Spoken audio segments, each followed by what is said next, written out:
नमस्कार, स्वागत आहे माझ्या हॅपी लाईफ विथ कोमल या यूट्यूब चॅनलमध्ये।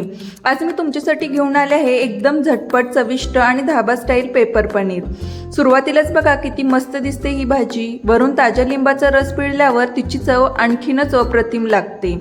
या व्हिडिओमध्ये मी तुम्हाला असा एक स्पेशल मसाला दाखवणार आहे जो तुम्ही एकदाच बनवून ठेवला तर नंतर ही भाजी फक्त काही मिनिटातच तयार होईल।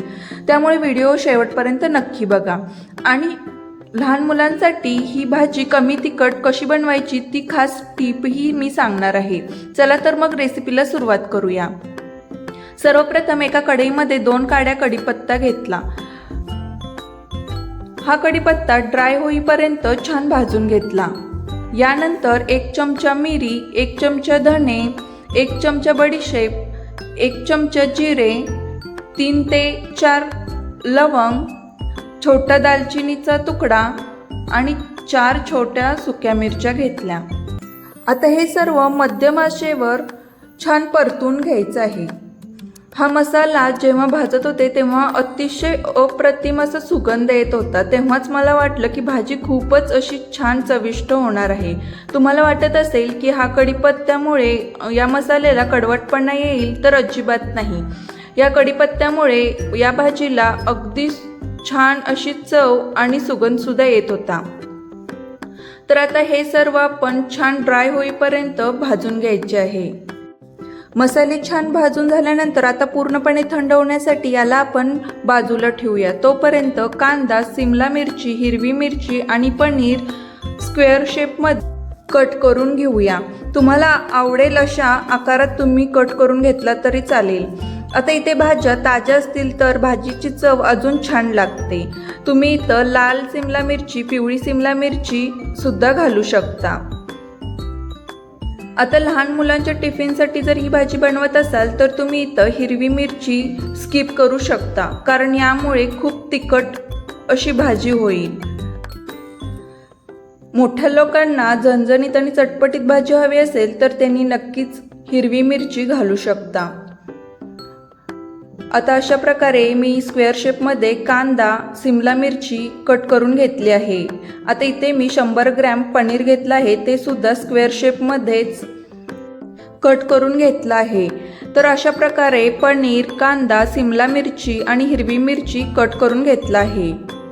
मसाला थंड झाल्यावर ते मिक्सरच्या भांड्यात घालायचे आणि अगदी जाडसर अशी पावडर करून घ्यायची। हा घरगुती मसाला या रेसिपीचा खरा हिरो आहे। यामुळे भाजीला अप्रतिम फ्लेवर येतो। आता इथे जाडसर अशी पावडर तयार करून घेतली आहे। यानंतर एका कढईमध्ये 2 चमचे मी तेल घेतलं आहे। तेल गरम झाल्यानंतर 1 चमचा लसूण घालायचा आणि गोल्डन ब्राऊन होईपर्यंत छान भाजून घ्यायचा। लसणाचा कच्चा वास जाईपर्यंत छान परतवून घ्या। यानंतर चिरलेला कांदा, सिमला मिरची घालायची आहे। तसेच कट केलेली हिरवी मिरची सुद्धा आपण घालायची आहे। आता हे सर्व छान गोल्डन ब्राऊन होईपर्यंत भाजून घ्यायचं आहे। या भाज्या भाजत असताना गॅस अगदी मंद आचेवर ठेवायचा आहे। भाज्या जास्त करपून द्यायच्या नाहीत, ही काळजी घ्यायची। तसेच इथे 1 काडी कढीपत्ता मी घालत आहे।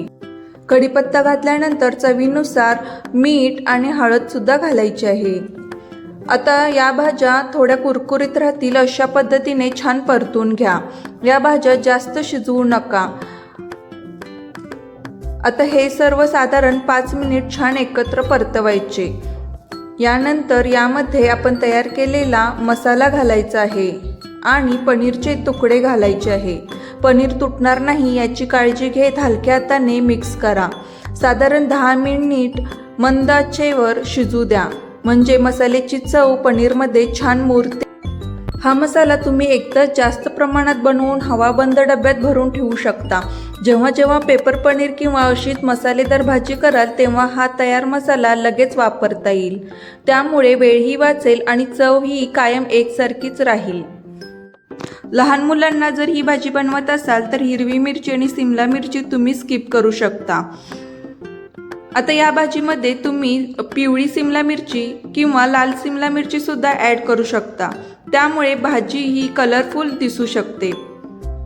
ही भाजी करताना गॅस अगदी मंद आचेवर ठेवा, नाहीतर पनीर कढईला चिकटू शकते। आता अशा पद्धतीने छान मसालेदार अशी भाजी तयार झाली आहे।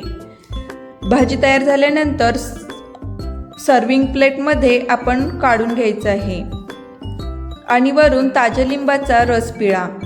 लिंबूच्या रसामुळे फ्लेवर अजूनच खुलून येतो। बघा, आपली एकदम स्वादिष्ट पेपर पनीर भाजी तयार आहे। रोज तेच ग्रेव्ही असलेली पनीरची भाजी खाण्याऐवजी ही भाजी तुम्ही नक्कीच एकदा तरी ट्राय करून बघा। खूप सुंदर आणि चविष्ट अशी ही भाजी लागते। ही रेसिपी तुम्हाला आवडली असेल तर व्हिडिओला नक्कीच लाईक, शेअर करा आणि सबस्क्राईब करायला विसरू नका। पुन्हा भेटूया एका नवीन स्वादिष्ट रेसिपींसोबत। धन्यवाद।